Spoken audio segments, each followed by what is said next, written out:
He's got a voice like solid gold and a twinkle in his eye. And keeping that eye firmly placed on our parliamentarian buddies is Tony Amos. We welcome Tony and the weekly political roundup. Tony Amos. Jared Smith, how are you? Very good. Another week, Tony, and another week of politics. Oh yes, politics, our weekly look at politics. Yes, the special class of 2010.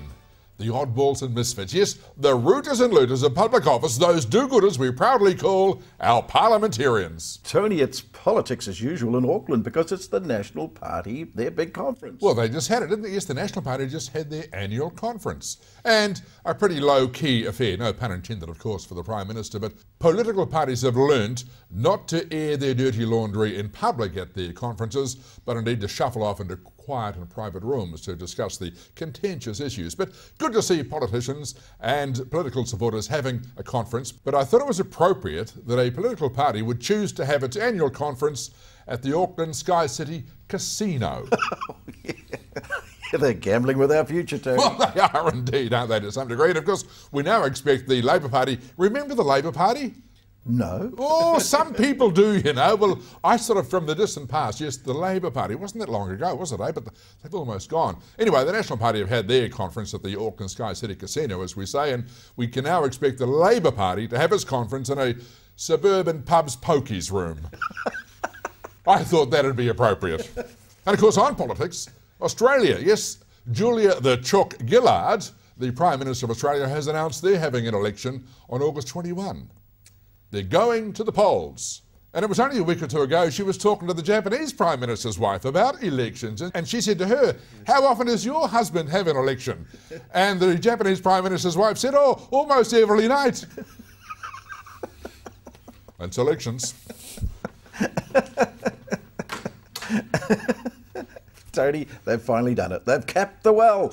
Well, have they capped the well? Has BP capped the well? Yes, the gush from the gash. Has it been capped? That's the big question, isn't it? Well, I don't know that it has. I mean, they've said that they sort of have, and they've sort of slowed it down a wee bit. But I heard a very interesting comment from a guy called Kinky Friedman. You're familiar with Kinky Friedman, yes? He's an American musician, a philosopher, and a bit of a politician as well. And he had a great idea. He suggested that Barack Obama is America's first half-black president. He could plug the hole with his Nobel Peace Prize. And I thought that was fantastic. Finally a purpose for the president to have that Nobel Peace Prize so he can stick it in the hole. On you, Barack, I say. You're in fine form tonight, Tony. You're in fine form.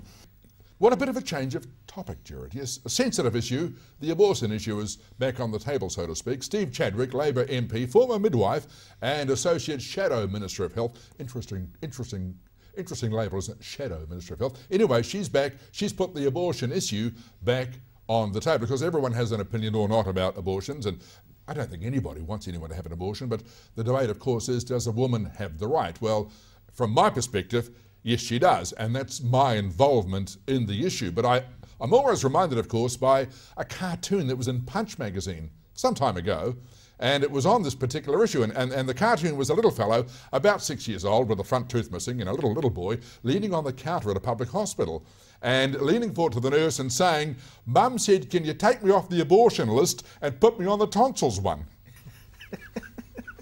And that's a good summary of health systems everywhere, probably. Speaks volumes for those waiting lists, doesn't it, Tony? That a little joke like that. I know it's funny, but it is serious about the waiting lists. Well, it is, and often cartoons, especially in something like Punch magazine, are a commentary on the reality of life, and hospital waiting lists are clearly an issue all over the globe.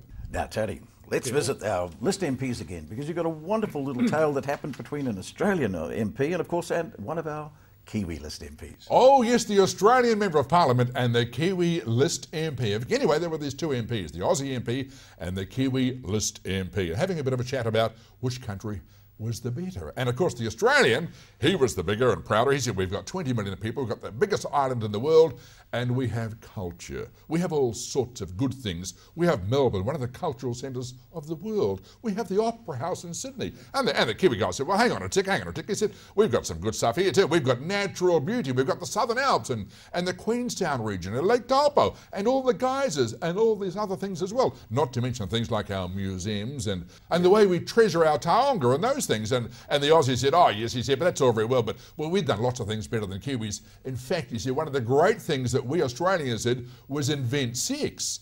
And the Kiwi listening said, I beg your pardon. He said, the Australian said, yeah, we invented sex. He said, without us there'd be no sex. And the Kiwi listening said, well, yes, you are right. I'll concede that you Australians did invent sex. But we Kiwis, we introduced it to women. And that's politics.